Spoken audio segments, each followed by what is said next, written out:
President Grimson, Ministers, Excellencies, ladies and gentlemen. It's a great privilege to address you all here today. I wish to extend our appreciation to President Grimson for inviting us here to take the plenary stage.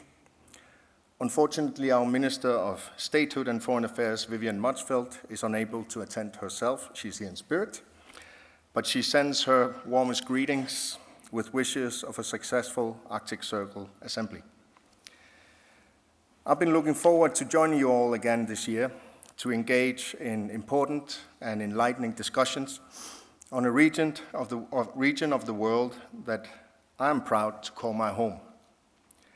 Climate changes are very clearly affecting the Arctic region in an intensely rapid pace, while also facing a global security landscape that is posing new threats to a region that is and has been defined as a low-tension area.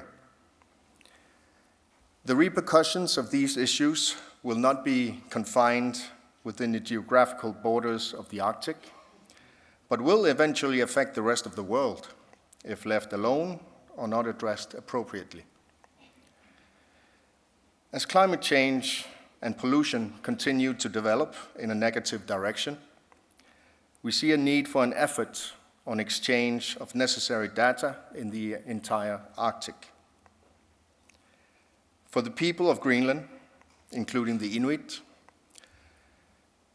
along with our sisters and brothers of the Arctic, the region has always been our priority. We live it. We have become a people of resilience and innovation, as we have successfully managed and adapted to significant changes in environment and climate, to such an extent that one could very well call us experts of change.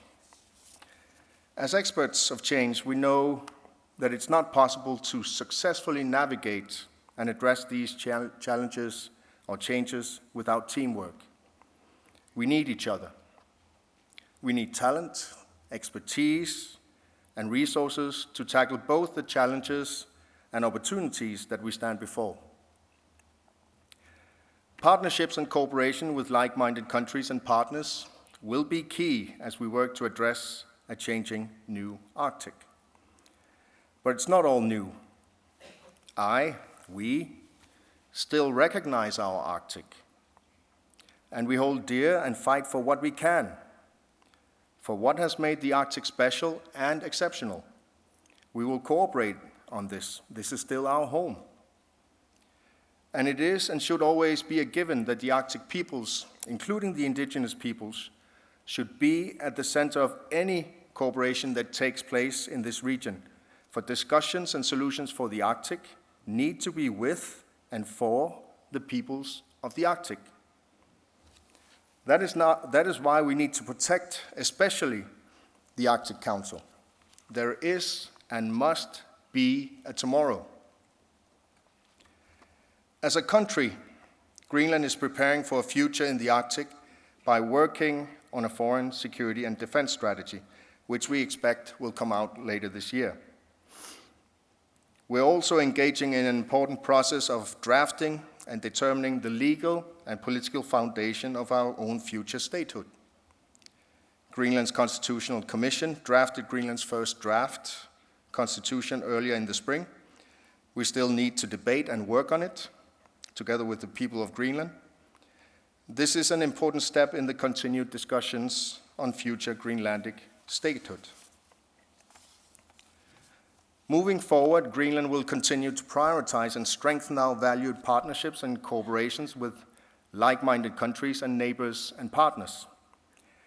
We are now in the construction phase of 3 new airports. This summer, we have experienced cruise ships arriving in record numbers.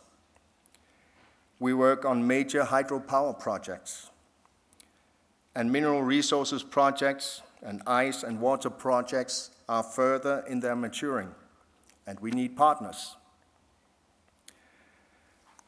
Navigating a new Arctic is also connected to preparing for a new security situation.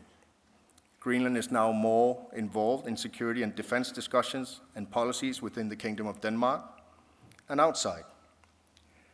The government of Greenland has, in this new security landscape from this year, begun to second an employee within the Kingdom's NATO delegation in Brussels. Greenland stands for low tension and peace. We want to continue to contribute to ensuring that this mindset continues to prevail in the high north, while raising our own direct awareness of what goes on around us. In Greenland, yet again, we experience an enormous interest from the international scientific community, which in our view is an extremely positive thing and a crucial part of addressing a new Arctic. We do, however, see challenges in this as well.